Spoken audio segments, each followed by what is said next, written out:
All right, Kevin McCullough, glad to have you with us.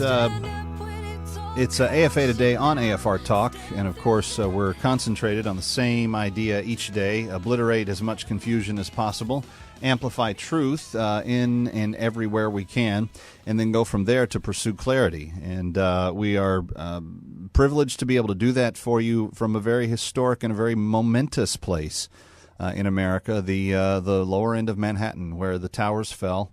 Where so much of what we represented ourselves as a country came to a crashing end.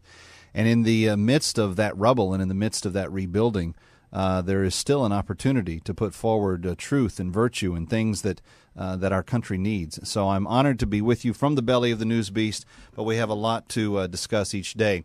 Some of the top headlines today: it is official now, the Pentagon has said unequivocally that they did a report in 2010, and Mr. Bo Bergdahl, it is the Pentagon's presumption, had deserted his unit. In fact, they called off the search after about 6 people had died in the dangerous attempts to search for him and to find him. After roughly 6 people had died, they abandoned that, deciding that he had, in fact, chosen to leave. And in doing so, they were just going to put more people's lives at risk to continue the search, especially if he didn't want to be found. Very interesting that report comes out today because last night on multiple news channels, I believe CNN and MSNBC, not exactly Fox. On Fox, Megyn Kelly, my friend, was dealing with 2 of the men from the man's unit who gave their perspective of how his exit counted. But over on CNN, legal analyst Vince Tubin, who happens to be a constitutional lawyer, pretty well versed and pretty well respected, said, this is a direct quote, "I think he clearly broke the law. The law says 30 days notice," speaking about President Obama as it relates to the prisoner swap and how that went about being conducted. He didn't give 30 days notice. Tubin added that Obama's opinion expressed in a signing statement is not a law. Then he went on to say that the law is on the books. He didn't follow it. He says, "You realize, of course, you're accusing the President of the United States of breaking the law," Wolf Blitzer observed. And that didn't seem to deter Mr. Tobin. Then over on MSNBC, Jonathan Turley, who is in fact a liberal himself, but he's also observant of the Constitution and one of those guys that's kind of old school in that way. You don't see a lot of people on the left that still care about the actual Constitution.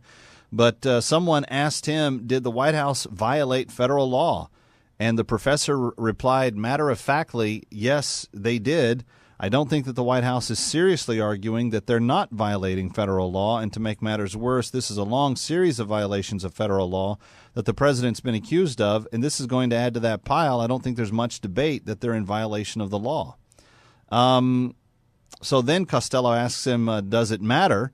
Because the administration says that the Department of Defense consulted with the Justice Department and that was enough. Does that matter? And Turley replied, well, unfortunately, the Justice Department has been involved in many of these controversies, and they tend to support federal power. The federal law seems quite clear.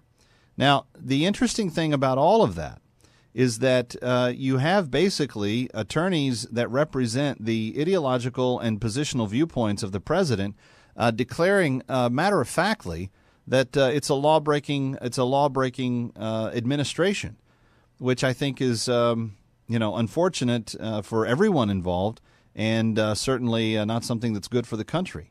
But again, if you're missing the top stories today, the Pentagon saying that in 2010 they concluded that Mr. Bergdahl was an abandoner. He was a deserter. He wasn't.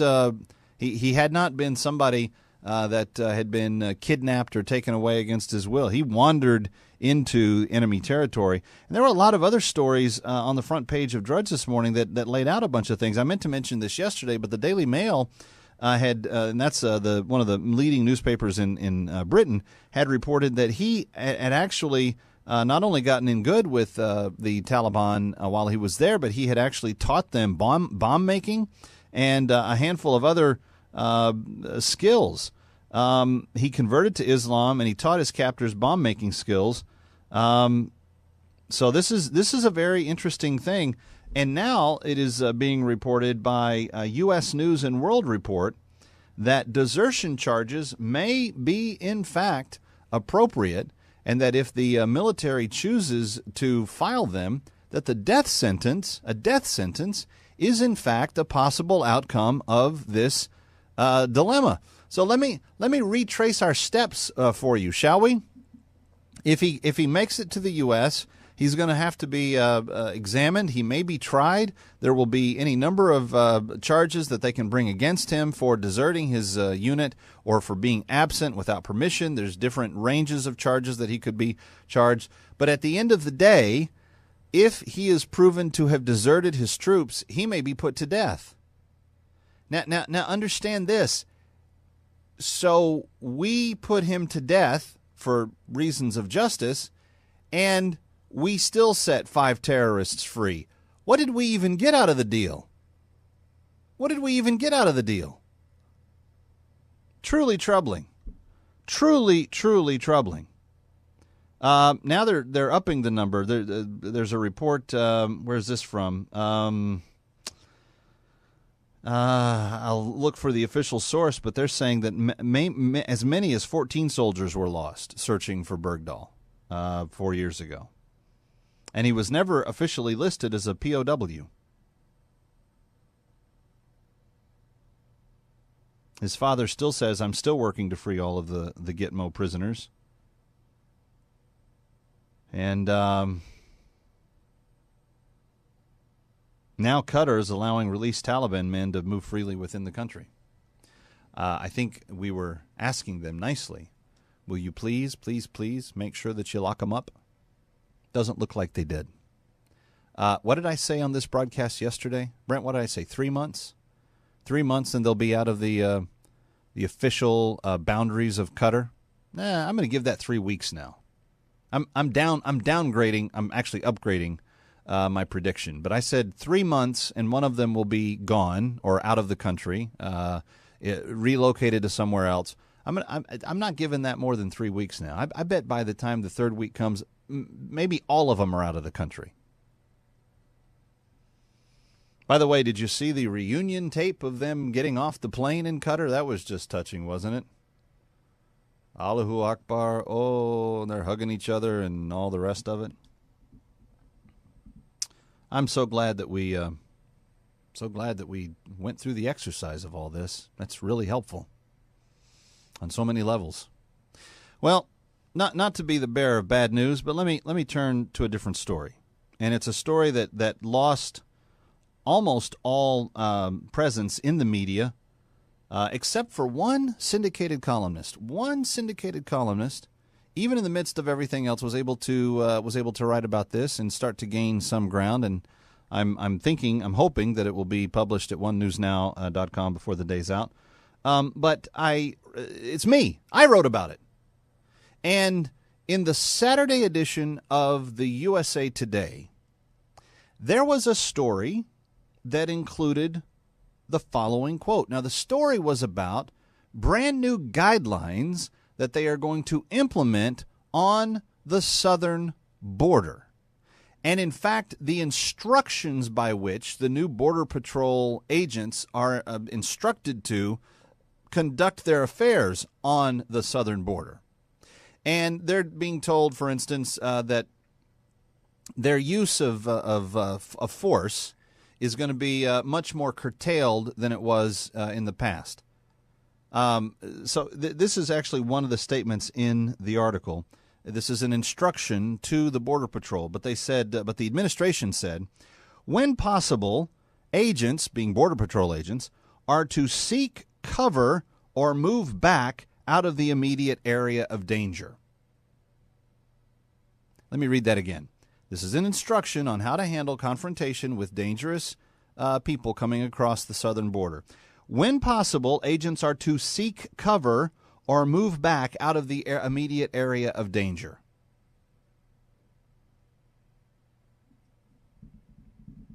That's what we're telling our Border Patrol agents to do. We're saying you can't. Not only are we going to take away your option to use force, we don't even want you to confront people that are coming across the border illegally. Now, they're couching all of this rationale as to why they're telling our Border Patrol to do this. They're couching it all in this narrative, that over the past 20 years, there have been, 3 or 4 fatal shootings, use of force that were unjustified. Now, admittedly, we've had tens of thousands of people come across the border that we've caught, and many, many more that we haven't. But in 3 or 4 cases, and in fact, the study that the administration did to create the new policy that they're implementing to go seek cover and to move back out of the way, they studied all of 25 cases. 25 out of thousands and thousands and thousands of people crossing our southern border without permission. Cartels, gangs, terrorism, all the concerns that we have. Out of the thousands of people that have come across, in 25 instances, the federal government looked at it, and out of that they came up with, I think, 3 specific examples of force that was used in their mind unlawfully. And so they're making these new guidelines. Border Patrol agents can't shoot people. They're not even allowing them to use tasers, according to some of the new guidelines. And this was all in the USA Today on Saturday. Well, here's what I'm really curious about. Isn't this exactly the same kind of policy that we implemented in Benghazi on 9/11 of 2012? Isn't it exactly the same? Like the Navy SEALs were begging Washington, please let us go save the ambassador. And they're like, no, you stay there. You need to stay out of harm's way. You need to step back. You need to step down. We're not going to have you get in harm's way. They actually said in the instructions, and it was in the USA Today on Saturday, they actually said you're not to try to disable a vehicle. You're not to step in front of a vehicle and try to get it to stop. In fact, you should move out of the way. You should seek cover. You should move backwards. Now, I'm just curious, friends, and I'm not being sarcastic. I'm being very genuine. Is this necessary? Is it necessary to tell our brave Border Patrol agents, and these men put their lives on the line every day as much as any other police force in the country? And depending on where you serve, lower southern 30 miles of Arizona, for example, you may be putting your life at risk much more often than the average policeman does in an average city. That they basically, what's basically happened in the bottom 30 miles of Arizona is it's turned into a lawless anarchy, no man's land. Law enforcement has a tough time sheriffing it. We won't send National Guard down, and the Border Patrol, isn't staffed squarely enough to be able to deal with all of the incidents of wrongdoing that's going on down there. But children are being abducted, girls are being raped, homes and lands are being vandalized or taken or stolen. There just is a world of anarchy, lawless behavior that is residing in the lower 30 miles of the state of Arizona.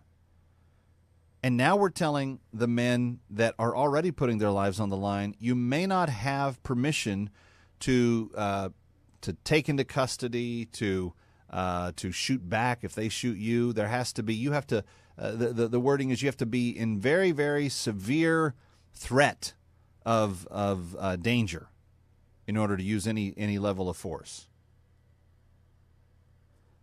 But the exact quote, when possible, agents are to seek cover and move back out of the immediate area of danger.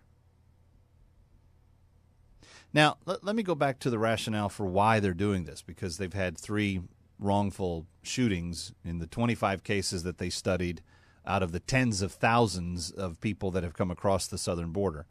I don't think that it's entirely unsurprising to think that if you have cartels and drug dealers and terrorists and thugs of all varieties coming across the southern border into the United States, creating havoc and so forth, that when people start to use the same route as the thugs and the terrorists, that you're kind of like under the impression that they might be working together. See, we have these places all along the southern border, and in every state there's several of them, where there's brightly painted signs and well-lit roads and even a paved entryway, and it's a gate.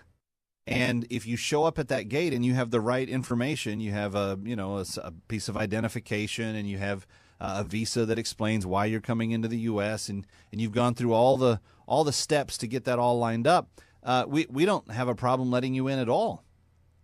In fact, we encourage it. We want you to come in and to contribute what you can. Legal immigration, we don't have nearly enough of. But to blame the law enforcement officers for the dangers of people that come across illegally, and sometimes, only in very rare instances, but in sometimes have been confused for the bad guys, when the bad guys are coming and going across the border all the time, running guns. Oh, wait, that was our Attorney General, Mr. Holder. Never mind. Selling drugs, indoctrinating our kids into the drug culture, doing all kinds of things. If that's going on a regular basis, it's easy to see how people could get mixed up. The only way to really be sure that someone is not totally bad is to say to them, are you going through the legal gate? Are you going through the big gate that we have down there? It's got bright signs. There's all these good things about it. You should go to the gate to go into America. Now, already some of you are going to say, Kevin, you're a xenophobe. You're a racist. But I don't think we should be hamstringing these Border Patrol agents. What do you think? 888-589-8840, 888-589-8840, 888-589-8840. I want to talk with you next, now, on AFA Today on AFR Talk.